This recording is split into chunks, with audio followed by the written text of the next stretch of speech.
The unexpected twist that saved my marriage. Before we begin the story, make sure to subscribe to our channel and never miss more incredible stories every day.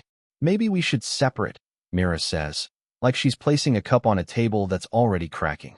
I'm Sam, 32, HVAC tech with a van that smells like solder and pine air freshener, the kind of job people forget keeps them breathing in July and alive in January. We've been moving around each other like furniture, polite, careful, stiff. I could lose our lease if I move out, lose the down payment we saved, lose the life we kept duct taped together. I ask, is there someone else? She doesn't answer. She watches the oven clock like it's a judge. I tell her my values. Tell me the truth, even if it wrecks me. Keep the promises you make. Protect the quiet things. She nods without meeting my eyes. I feel the floor go soft under me, like insulation that got wet months ago and stayed flooding. We agree to pause the conversation until Sunday dinner at her parents' place, a neutral court with good rotisserie chicken and worse opinions. I can almost hear the public exposure breathing, waiting. When I step out to the balcony for air, my phone buzzes with a hidden number whispering, "Ask her about the Tuesday receipts." I stare at the text until the cold pinches my lungs. I don't know it yet, but someone nearby just lit the fuse tonight. We met in a print shop queue, grinning over a jammed Xerox that ate her poetry zine and my service flyers. Back then, Mira would tuck pins behind my ear and declare them magical talismans. I would fix her rickety window unit and call it après summer art. Lately, late nights and open tabs form the architecture of our silence. I didn't plan to weaponize the calendar, but the missed anniversary carved a notch that won't sand down. She had an urgent client presentation. I ate deli cake with Uncle Roy and pretended it tasted like tradition. He slid a card across the table. No matter what, document. Memory lies when panic speaks. Roy is my mother's brother, retired lineman, convinced everything can be traced if you ask the right boring questions. The fresh humiliation came last week when Mira forgot to upload the photo I asked for, the one to prove she was at the mock-up studio she'd said she'd visit. Later she said the file corrupted. The cloud hiccuped. Her phone died. I believed her because believing felt like the last soft chair in a room full of cold metal stools. But belief has splinters. That chair topples when I find a restaurant charge she never explains. The anonymous text about Tuesday ricochets in my ribs. I check our shared bank account and spot 3 unfamiliar charges: Tequila Verde, Blue Finch Bar, and a rideshare at 12:14 a.m. All on days Mira claimed back-to-back client meetings. On her phone, the calendar shows a recurring entry labeled Studio Hold, Shoreline. That's grayed out, like someone added it and then hid it. I catch myself reaching for rationalizations. Maybe her client insisted on cocktails. Maybe the studio name is just an internal joke. Maybe the rideshare was surge pricing and she split the fare. A second DM arrives from a blank Instagram. You deserve better than a liar. I feel ashamed for even reading it, like standing under a stranger's window with their blinds half open. I open Find My and see her phone ping near the Shoreline Lofts, a place that definitely doesn't house any art studios, unless painting couches with vape fog counts. My brain splits. One half making excuses, the other half laying tape like a crime scene tech across every inconsistency. The third message lands. Ask Ivy what she saw at Blue Finch that night. Sunday dinner becomes a performance with 2 bright lights. Myra's mother plates chicken and roasted carrots while Ivy, her brother's girlfriend, always immaculate, always auditioning for a life with more mirrors, asks me, loudly, if HVAC is sustainable long-term. She means respectable. Myra's father pours wine like he's diluting the room. I shrug and say, people like breathing. Ivy smirks and mentions Blue Finch Bar, smearing it into a story about creative networking like she's been paid per insinuation. Later, while I carry dishes, she corner whispers, "Don't be naive, Sam. You're nice, but nice men sleep on couches." The same night, as I bring in groceries, a folded receipt skids out of Myra's tote. Tequila Verde, 2 top, pitcher, late. I pretend not to see it until she's in the shower. Then I photograph it with the date visible against our kitchen granite like evidence on a sterile tray. My phone vibrates. I warned you, from the same hidden number. My cheeks burn, not because I'm caught, but because I'm playing catch-up in my own house. Mira emerges in steam and shame I can't interpret. I ask about Tuesday, and she says, work thing. I say who? She says, a team. At 2 a.m. Someone adds me to a group chat named Truth.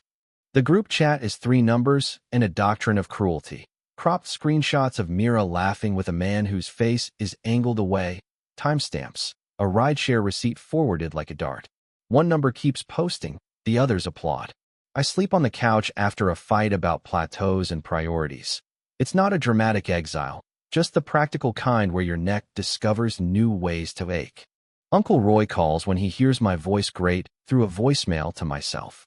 Documentation, he reminds gently. Log what you know, not what you fear. He suggests a counselor. I book with Dr. Patel, who asks for a simple baseline. What would reconciliation even look like? I say, transparency, apology with specifics, and deleting the chorus line of anonymous judges. Mira agrees to attend but clutches her phone like a flotation device. She moves her pillow back to the bed. I stay on the couch, a gentleman drowning with good manners. In quieter minutes, I wonder if I'm the saboteur by being suspicious. In louder minutes, the receipts scream back. Then my bank pings, 3 $1 authorizations I never made. $1 authorizations sound like the banks clearing their throat before charging real money. I log in and see them linked to a new streaming service I don't recognize. The email on file is mine, but with a dot added. One of those tricks that routes to the same inbox but looks different on forms. I search my email and find a password reset I never requested. At the AT&T store, the rep frowns at my account. 2 SIM swaps in the last month. 1 rolled back so fast it barely shows. Could be a port-out scam, he says. Could be someone testing. He prints logs like invoice pedals. I buy a new SIM, set up a PIN, rotate passwords using Roy's notepad like it's a ritual. Dr. Patel suggests we each write a 1-page timeline of the past month. Myra's is full of client names, coffee shops, and don't remember exact times. Mine reads like an engine diagram with arrows and torque specs. The hidden number texts ramp up. She lies easily. You're a maintenance man for a collapsing heart. Something ugly wants a decision made in fury. And then a forged screenshot arrives with my name miscapitalized. Roy and I sit at his kitchen table under a buzzing light he refuses to replace on principle. He walks me through email headers, shows me how to read the received lines like railroad stops. 3 DMs trace back to a VPN exit node, but one slipped. The Starbucks on Lincoln with its friendly, misconfigured guest Wi-Fi. Roy grins like he just knocked ice off a power line with one perfect throw. We pull app permissions on Myra's phone during a tense truce. An unknown automation app has calendar access and can create ghost entries that vanish. Her studio hold, shoreline, gets populated by a rule triggered by a phrase in a text, engineered. Mira swears she didn't install it. The App Store shows family shared. Her brother manages their family plan. We drive to the Shoreline lofts and find nothing but a leasing office and a bulletin board with lost dog posters. The rideshare timestamp conflicts with her client's email by 40 minutes, like someone shifted the numbers but missed the body language in the photo. Then Ivy texts me a selfie from Blue Finch with Mira blurred behind her. I isolate frames from Ivy's selfie and find a mirror behind the bar reflecting a third hand holding a phone, filming. The metadata reveals it wasn't Tuesday. It was Thursday, and Myra's pitch rehearsal had actually been a surprise party thrown by her team after landing a client. 2 top because the rest were in a booth off camera, receipts separate.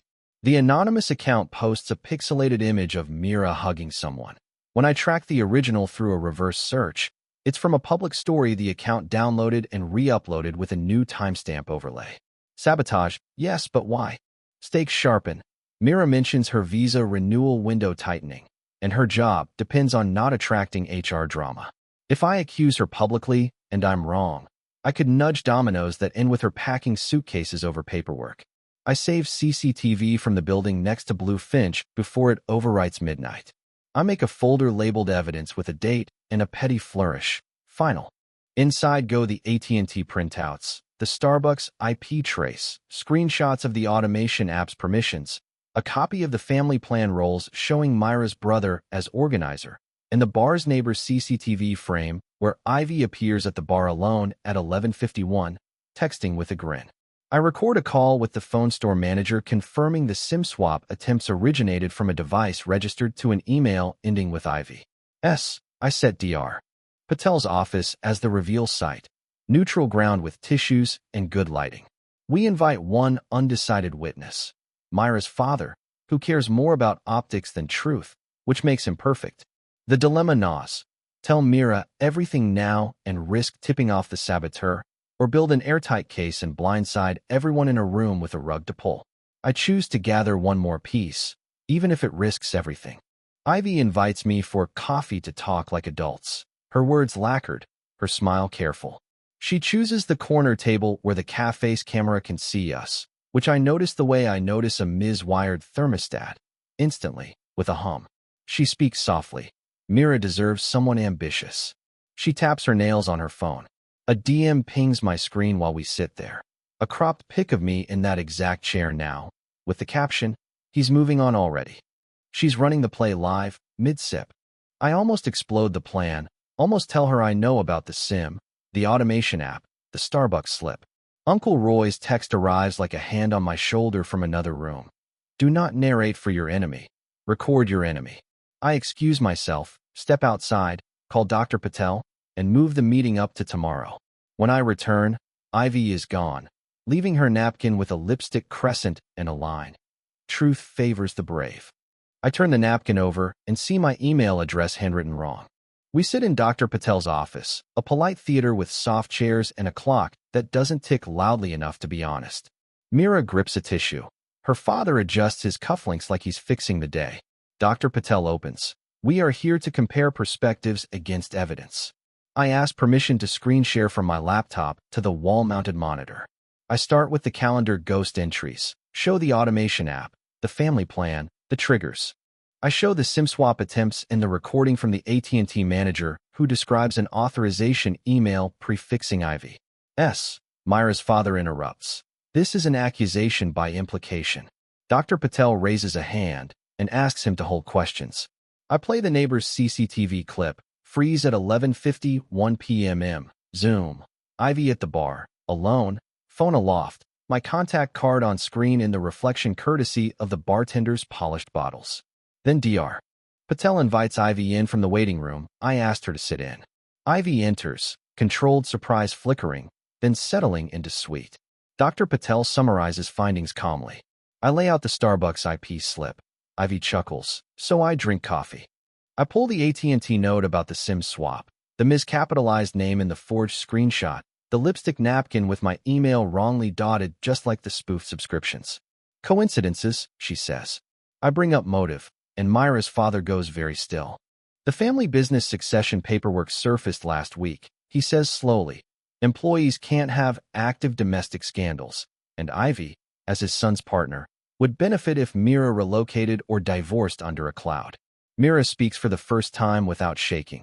You used me to audition for their money. Ivy's mask slides. She blames me, calls me small. Then I play the recorded coffee shop footage from the cafe's public-facing livestream, synced to my DM timestamps. It shows Ivy angling a photo while typing my supposed moving on caption. Myra's father whispers, "My God, Ivy, what did you think would happen next?" The room feels like the second after a circuit trips, quiet, then the smell of heat. Myra's father asks Ivy to leave, voice formal enough to count as an affidavit. He calls his son, shouting sluices through the hallway. Dr. Patel asks us to name feelings without declaring verdicts. I tell Myra I was drowning in stories that looked like facts. She says, I should have told you about the party. I was afraid of looking frivolous. Ivy's online puppets go silent. The anonymous account deletes itself. Still, consequences land. Myra's firm opens an internal review because screenshots floated for weeks. I lose a day's jobs because my van gets egged after someone posts my plate in a thread. Roy helps scrub our data. We set two-factor like it's sacred. Ivy posts a Notes app apology that reads like a product recall, then vanishes from family chats. Myra and I move in parallel, people cautious around the electricity of us. Then Myra's visa reminder email arrives with a deadline we can't miss. We turn the twist into a plan, not a crutch. In Dr. Patel's office, we write specifics like torque values. Myra lists what she hid and why. I list what I accused and how. We sign a written pact, shared passwords stored in a manager, calendar transparency with read-only access, no family admin on our devices, and a rule that any evidence waits 24 hours for verification before reaction. Mira apologizes with dates, not adjectives. I apologize with verbs, not vows. We set in-law limits. No surprise drop-ins. No financial entanglements without both signatures. Roy installs cameras facing the street. I install trust facing the kitchen table. The visa process becomes a shared checklist on the fridge. The old deli cake coupon underneath. It makes us laugh like burglars found in their own house. At night, we talk in low voices about the way sabotage mimics intimacy by paying close attention. On Sunday, Mira reaches for my hand first in her parents' driveway. Here's what saved us.